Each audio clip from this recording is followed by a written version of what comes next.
So that's why I say it's not even temporary truth. It's like it's a potential temporary truth. It might be Yeah, correct, but it might be correct, but like how the fuck are we supposed to know? You know what I mean? yeah. Um, With that, I definitely agree with you completely. Sorry to burst your bubble, but no, like a common example about in their grade 9 science class is so cell theory, or no, sorry, at atomic theory. I got it mixed up.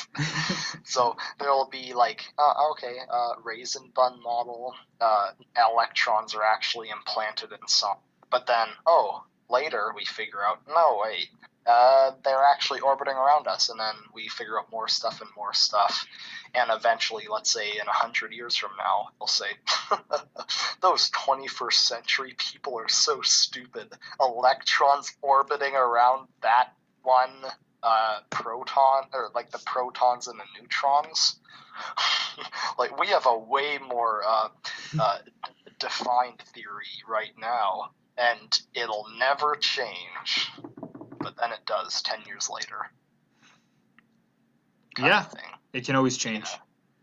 We don't really have much control over how it changes either. It's just sort of, well, obviously the people who find the information do, but people like us who just sort of consume the information can't really do much to change that. Yeah. Um, because if I'm honest, I'm not really finding any big answers toward towards anything. I'm just the guy that asks a question and then just blindly walks in a circle for a few minutes to entertain myself. Yeah, true. But Armchair philosopher. I guess I shouldn't say blindly, but it's funnier to say blindly. Yeah. I guess we'll get into why people hold back, and I guess why people talk about things or spend their time um, entertaining themselves, or like I don't know, just pretty much where I'm getting at is most of the time when I hear people have conversations, whether it be out on the street or at bars or at work or just between friends, I hear a lot of just people talking about entertainment. So people talking about video games or movies or books, and which is obviously awesome because I like all that stuff and I like talking about it. But over the course of the last whatever it's been 8 9 months, I've started to like talking about life a lot more, and I've always felt like, not always, but recently I feel like life is something that just kind of connects us all, and it's something that really anybody can talk about because we're all living life. We all have different things to add. And even if you're with someone who doesn't really talk about life that much, you can still ask them a question like, "How do you feel about the current school system?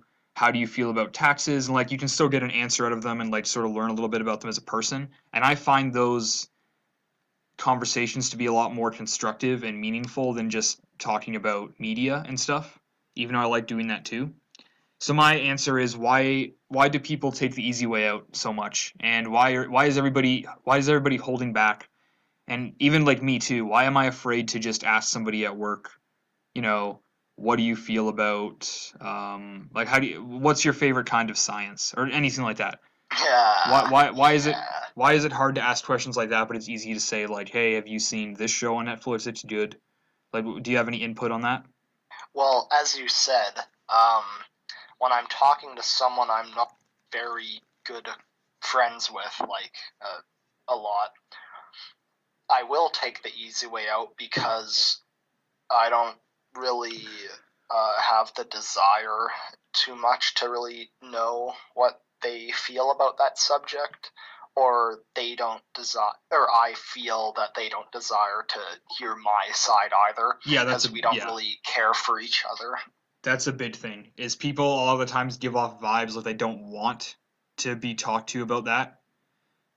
So obviously people get scared. Like, oh, if I ask this person how they feel about alcohol, um, it might upset them, or they might just not want to talk about it, and it's going to be Oh, awkward. oh So yeah, that also like has a lot to do with these days. I don't know how it was before I was born, but because of internet and whatever, it's a lot easier to see. yeah, The moment you'll bring up something that could have anything to do with like political ideology, the house, like the room just burns down to the ground because everyone will just be like, oh, don't bring politics into this. Yeah, I know. Because like I don't really like talking about politics either, but yeah.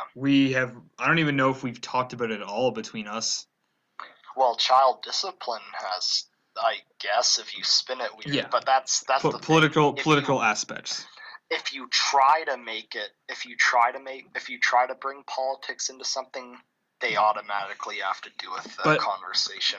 Our conversations are a lot more about morals because we're not getting to the political side of how it affects how it affects the country and stuff to like hit your kid and like how that affects our children later on for our country. We're talking more of like morally, do you think it's okay to do that, right?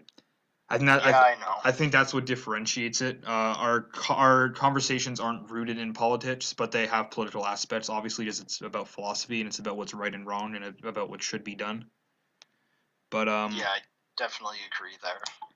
Gotta stop saying but want